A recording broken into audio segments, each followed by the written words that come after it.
Todos com a paz do nosso Senhor e Salvador Jesus Cristo.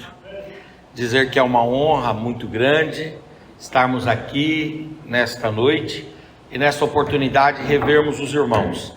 Quero louvar a Deus pela vida do pastor Basílio, a irmã Paula, toda a sua família, e agradecer ao pastor Basílio por esses dias aqui que tem nos recebido e também aberto a porta para que nós pudéssemos pregar a palavra e estar com os irmãos. Eu me senti muito honrado e muito agradecido. Muito obrigado, viu, pastor? Que Deus nos dê outras oportunidades de estarmos juntos, em nome de Jesus. Louvar a Deus pela vida do pastor Zé Fernandes, também o pastor César, pastor Marcos, a Irvânia, que estão nos recebendo. Eles hoje estavam com bastante pessoas lá na casa, ali na praia, então não puderam estar aqui, mas tem nos recebido ali de forma muito amorosa, muito gentil. Eu só posso agradecer a eles pela hospitalidade ímpar. Quero louvar a Deus pela vida do Toninho também, e por esses dias que nós estamos finalizando, aqui foram dias abençoados, tanto o período que nós passamos aqui em Ponta Negra, quanto o período que temos passado lá com o pastor Marcos e sua família, e também termos tido a honra de passarmos o Natal aqui, o Ano Novo, e participando da primeira ceia, Isso é muito bom. Louvar a Deus pela vida da Mônica, Moniquinho, Dudu, a Madalena, o Paulo, meu cunhado, e também a Sofia. A Sofia, nós levamos ela sexta-feira para o aeroporto, ela já partiu, mas todos nós fomos marcados pela hospitalidade, pela gentileza dos irmãos. Muito bom. E que bom que vamos fechar nossa estadia aqui com vocês, participando da ceia do Senhor. Quando nós estivemos lá em Portugal, pastor Paulo, nós também fechamos a nossa estadia lá num culto de ceia. Foi muito bom, e foi uma programação que Deus preparou ali, e hoje aqui também. E isso é muito bom, Eu peço aos irmãos que orem por nós, pelo nosso retorno, para que a gente chegue ali, encontre todos da família em paz, também retornemos aos nossos trabalhos e às nossas atividades, e que Deus nos dê um ano abençoado ali, Que Deus prepare que a gente possa retornar aqui para estar com os irmãos, Muito bem, eu quero, com poucas palavras, compartilhar com os irmãos uma reflexão que tem como tema: a ceia é para nós hoje ou não? E eu queria convidá-los a abrir as vossas Bíblias em 1 Coríntios capítulo 11, versículo 24. 1 Coríntios 11, 24, por favor. Quando a gente vai falar sobre a ceia, nós temos muitos vieses que nós podemos abordar, e eu quero abordar esse viés, respondendo esta pergunta: a ceia é para nós hoje ou não? E certamente a resposta é afirmativa, é para nós hoje. Mas como é que esse caminho argumentativo eu queria trazer para os irmãos? 1 Coríntios 11, 24 diz assim: e tendo dado graças, o partiu e disse: tomai e comei, isso é meu corpo que é partido por vós, fazei isto em memória de mim. Tem uma igreja que diz que eles não tomam a ceia e não participam da ceia. E por que isso? Porque eles dizem que a ceia só tem a ver com dois momentos. Um primeiro momento que trata-se do primeiro século, quando os apóstolos tomaram a ceia com o Senhor. E um segundo momento que trata a eternidade, porque na eternidade nós todos tomaremos a ceia com o Senhor. E eu fui convidado para falar a respeito desse assunto com uma pessoa, e isso me trouxe a percepção de que é importante nós reafirmarmos que a ceia é para nós hoje. Mas por que eles chegam à conclusão de que a ceia foi apenas para os irmãos do primeiro século e será para a igreja arrebatada ou a igreja na eternidade com Cristo? Bom, a base que eles utilizam para argumentar é o texto de Mateus. Eu queria ler com os irmãos capítulo 26, versículos 26 a 29.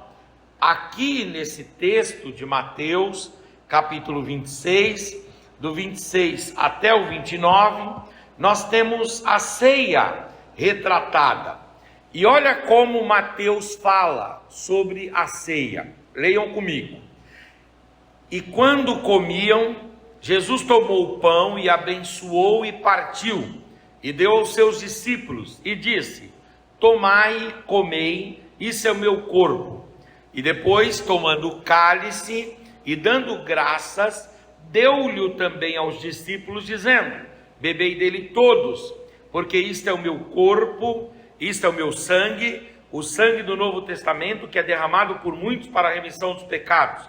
E digo-vos que desde agora não beberei deste fruto da vide, até aquele dia que beba convosco no reino de meu Pai. Então, eles dizem, quando nós lemos a narrativa do evangelista Mateus sobre a ceia, nós percebemos que Mateus não traz o verbo fazer, ele não traz a determinação para que os discípulos continuem fazendo a ceia. Então, se nós ficarmos com a leitura de Mateus, nós de fato e de verdade chegaremos a uma conclusão, ou poderíamos chegar à conclusão de que a ceia foi apenas para os cristãos do primeiro século, os apóstolos, e será para a igreja que participará na eternidade. E é interessante que, se nós vermos o relato bíblico trazido por um outro evangelista, o evangelista São Marcos, eu quero ler com os irmãos o capítulo 14, versículo 22 a 25, nós vamos ver que aqui em Marcos 14, do 22 até o 25, nós temos a narrativa de Marcos de como foi a ceia. E de fato também Marcos não traz a expressão, ele não traz a ideia do fazer, ele não traz essa determinação, ele não traz esta ordenança de forma direta. Olha o que diz Marcos 22 até o 24. E comendo eles, tomou Jesus o pão, e abençoando e partiu e deu-lhe, e disse: tomai e comei, isso é meu corpo. E tomando o cálice, dando graças, deu-lhe a todos, para que bebessem dele. E disse-lhes: isto é meu sangue, o sangue do Novo Testamento, que é derramado por muitos. E o versículo 25 diz: e em verdade vos digo que não beberei mais do fruto da vide, até o dia que beber de novo no reino de Deus. Então Marcos também, ele vai, de fato e de verdade, falar do fato da ceia, mas não vai trazer esta determinação, ou esse verbo fazei, essa determinação, esta ordenança, esse mandamento. E se nós ficarmos só com Mateus e com Marcos, dá para concebermos a ideia de que a ceia não é para nós, de que participar do pão, simbolizando a carne de Cristo, e participarmos do cálice, ou suco de uva, ou vinho, que representam ali o sangue de Cristo, isso não seria para nós, porque em Mateus e em Marcos parece que falta esta determinação expressa, esse termo fazei. Quando a gente olha para João, e a gente vai ver a narrativa de João sobre a ceia, essa narrativa está ali no capítulo 13 do Evangelho de João. Nós vemos que o João, ele não descreve de modo pormenorizado a ceia. Ele apenas diz que Jesus lavou os pés dos discípulos e ceou com os discípulos, mas ele não traz de modo detalhado, de modo analítico, de modo dissecado os elementos da ceia e as narrativas da ceia. Então, se nós ficarmos com Mateus, Marcos e João, porque ali de forma expressa nós não temos a expressão fazei, dá a ideia de que de fato a ceia era só para os irmãos do primeiro século e só para a igreja da eternidade. Mas nós temos que lembrar que a Bíblia, ela deve ser interpretada à luz do seu próprio contexto. A Bíblia, ela explica a própria Bíblia, e a Bíblia, ela tem um princípio hermenêutico, que é a hermenêutica sistemática. Quando eu leio um texto, respeitando o seu contexto imediato e o seu contexto remoto. E quando nós nos debruçamos e olhamos para a narrativa da Eucaristia, a narrativa da ceia, a narrativa da comunhão, a narrativa da comungação, a narrativa do banquete dada por Lucas, nós vamos perceber que o evangelista Lucas, ele traz a expressão fazei, e aí indica que isso não era apenas para os cristãos do primeiro século e para os cristãos escatológicos, mas também para nós, aqueles que permearmos essa terra, construindo a história da igreja. E aí eu queria ler com os irmãos Lucas 22, do 14 em diante. Olha o que Lucas 22, do 14 em diante vai trazer para nós. Por gentileza, e chegaram a hora, e pôs-se à mesa com ele os 12 apóstolos, e disse-lhes: desejei muito comer convosco esta Páscoa, antes que padeça, porque vos digo que não comerei mais, até que ela se cumpra no reino de Deus. E tomando o cálice, e havendo dado graças, disse: tomai e repartiu entre vós, porque vos digo que já não beberei mais do fruto da vide, até que venha o reino de Deus. E tomando o pão, e havendo dado graças, partiu e deu-lhe, dizendo: isso é meu corpo que é dado por vós. E aí vem a determinação na expressão: fazei isto em memória de mim. Semelhantemente também tomou o cálice depois da ceia, dizendo: esse cálice é o Novo Testamento no meu sangue, que é derramado por vós. E aí então Lucas termina a narrativa, mas deixando esta expressão: fazei isto em memória de mim. Aqui Lucas diz que a ceia é para os cristãos do primeiro século. Isso também tem a ver com Lucas reafirmando que a ceia é para a igreja escatológica, ou seja, a igreja que vai participar da ceia do Senhor nos céus. Mas entre a igreja do primeiro século e a igreja escatológica existe a igreja militante, que é essa igreja que é formada pelos crentes que lutam pela fé que uma vez receberam ao longo da história. E nós somos parte, nós somos um fragmento, nós somos um hiato, nós somos um interregno, nós somos um elo também desses vínculos históricos. E nesse elo nós devemos cumprir essa determinação quando Lucas vai dizer: fazei isto em memória de mim. O apóstolo São Paulo, quando ele vai trazer de modo doutrinário a ceia, ele vai escrever um capítulo praticamente completo sobre a ceia, numa espécie de tese sobre a ceia. E quando ele vai dar a sua expressão, a sua palavra sobre a ceia, Paulo, que vai doutrinar a igreja, ele vai em primeiro lugar fazer uma separação entre a festa do amor ágape e a ceia do Senhor, porque os irmãos faziam uma confusão e misturavam uma ceia comum entre eles, de agremiação e de fraternidade, com a ceia do Senhor. E Paulo diz: olha, vocês podem manter dois eventos. Um evento é o culto ágape, ou a celebração ágape, que é uma celebração de amor, e depois disso vocês vão fazer a ceia. E aí Paulo diz: isso vocês vão fazer em memória de Cristo. E aí Paulo vai trazer em 1 Coríntios 11, 24, eu queria que você abrisse aí, para que nós lêssemos e reafirmássemos essa verdade, quando ele vai trazer este ensino, dizendo que a ceia não é apenas para a igreja do primeiro século e para a igreja escatológica, mas ela é também para nós hoje. Nós podemos e devemos participar da ceia. Olha o que diz 1 Coríntios 11, 24: e tendo dado graças, partiu o pão e disse: tomai e comei, isso é meu corpo que é partido por vós. E aí Paulo vai usar a expressão: fazei isto em memória de mim.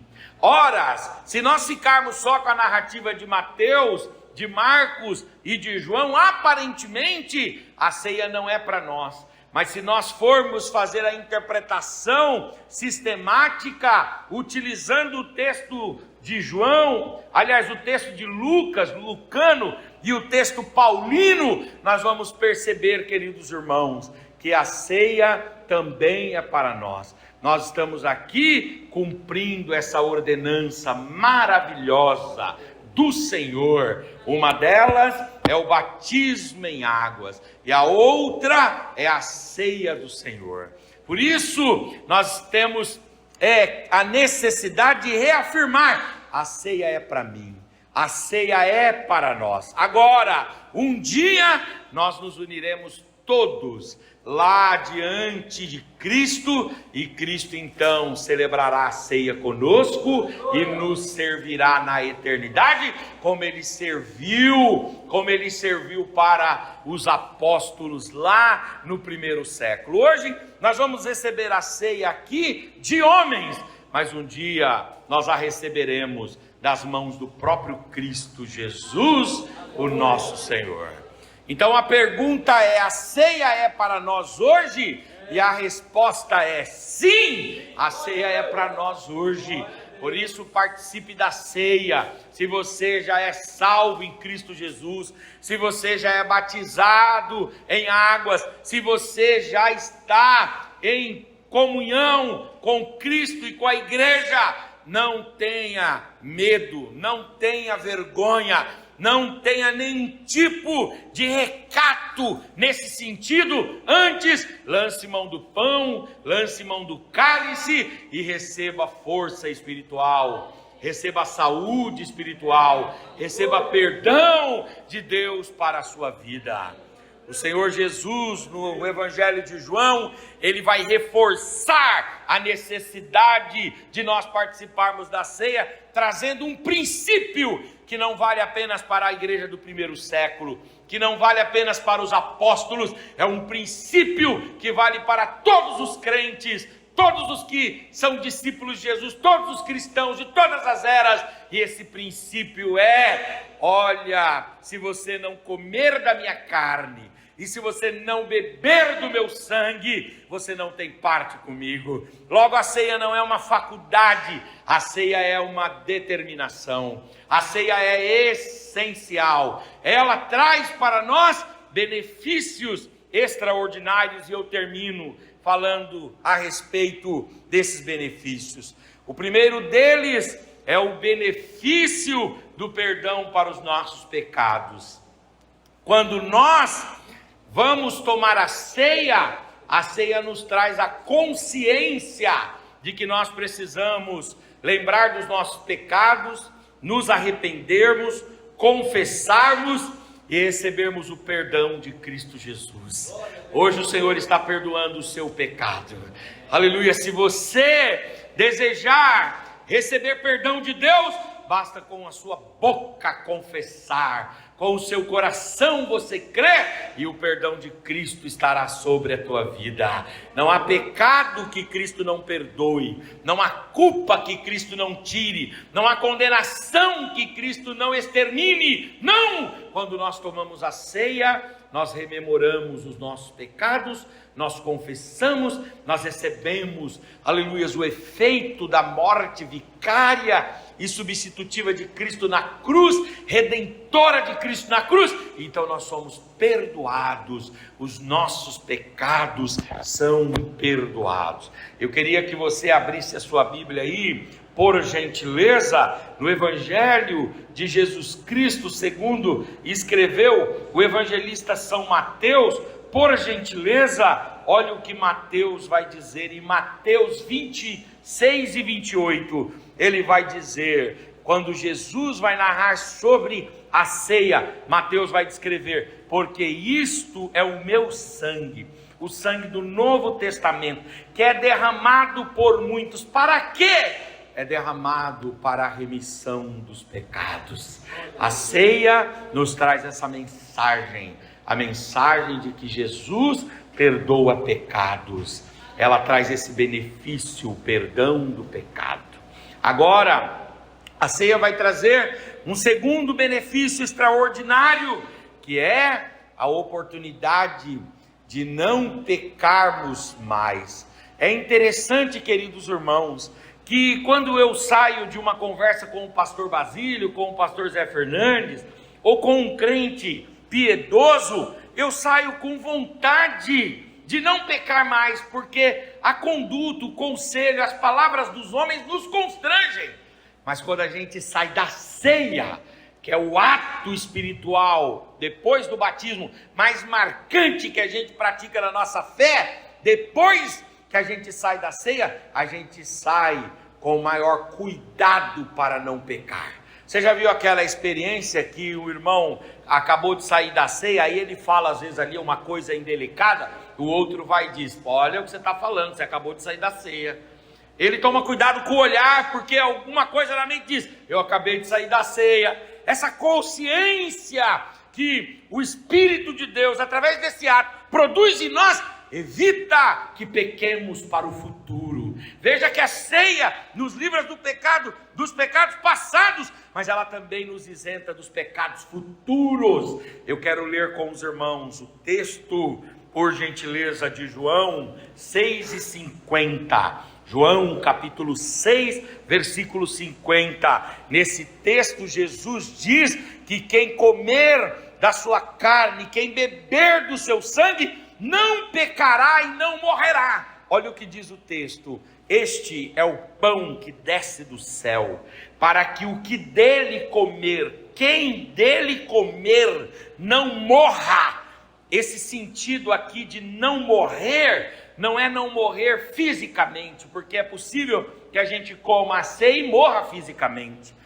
Então, em que sentido que a gente não morre depois que a gente come do pão? Em que sentido que a gente não morre depois que a gente se alimenta desse alimento espiritual? Nós não morremos no sentido de pecarmos. O Senhor nos livra de pecados. É claro que depois outros pecados surgirão e nós teremos que nos arrepender, mas o Senhor, através desse ato, produz em nós uma consciência, produz em nós um quebrantamento e um maior alerta quanto à nossa vida espiritual. É por isso que a gente precisa tomar a ceia, em primeiro lugar para receber perdão dos nossos pecados que fizemos até o aqui e o agora, mas também, em segundo lugar, para que a gente evite pecados futuros. Deus quer que a gente vá vencendo os nossos vícios, os nossos maus hábitos, as nossas más condutas. Deus quer fortalecer o nosso interior, nos dar vitalidade interior. Aleluia, Ele quer nos dar vida. Quem comer desse pão não morra. Não morra no sentido de não pecar, aleluias, ou de viver lutando contra o pecado, e não morra no sentido de que não experimentará a segunda morte, ou seja, entrará nos céus para sempre com o Senhor. E a última das bênçãos que a ceia traz, além de perdão dos pecados passados, além dessa consciência para que a gente não peque para o futuro, a ceia também nos traz saúde. É interessante que Paulo diz assim: é por causa disso, da inobservância à ceia, que há entre vós muitos fracos, muitos doentes e não poucos que dormem. Paulo diz: quem não observa a ceia, quem não toma a ceia, ou quem a toma, não discernindo o corpo do Senhor, tem enfermidade. Mas se esta é uma verdade, o contrário também tem que ser uma verdade. Quem observa a ceia, quem toma a ceia, quem dá o devido valor a ela, e quem recebe os alimentos que a ceia traz, como símbolos da carne, do sangue de Cristo, e recebe isso com reverência, com piedade, com quebrantamento, com consciência, com arrependimento, dizendo: Senhor, eu não sou digno, mas a sua graça me habilita para isso. Quem faz direito e toma direito e conscientemente e adequadamente a ceia, recebe saúde e recebe cura, porque quem toma indignamente é fraco, doente e dorme. Se quem toma indignamente é fraco, doente e dorme, quem toma dignamente, ou seja, fazendo a coisa certa, do modo certo, com a consciência certa, com a percepção certa, não recebe doença, nem morte e nem sono, mas recebe saúde, vida, ânimo e alegria no Senhor. O Senhor vai curar-nos, eu tenho certeza que Ele vai nos curar. Aleluia. Tome a ceia com alegria, não só hoje, a primeira ceia do ano, mas muitas virão durante esse ano 2025, e cada vez que você participar da ceia, você se lembre: isso é para mim, isso é para mim. Você pode dizer isso para o seu irmão: isso é para você, é uma virtude que Deus preparou, isso é para nós, aleluia, isso é para mim, isso é para nós. Mas você não faça apenas uso da ceia sem tomar consciência de que quando você toma a ceia, você tem pecados perdoados. Quando você toma a ceia, você ganha consciência para evitar pecados futuros. E quando você toma a ceia, você recebe a cura que só o Senhor pode dar. Você acredita nisso? Aleluia. Pode levantar a sua mão, levantar a tua face, levantar a tua voz e dar uma palavra de louvor e de adoração ao Senhor.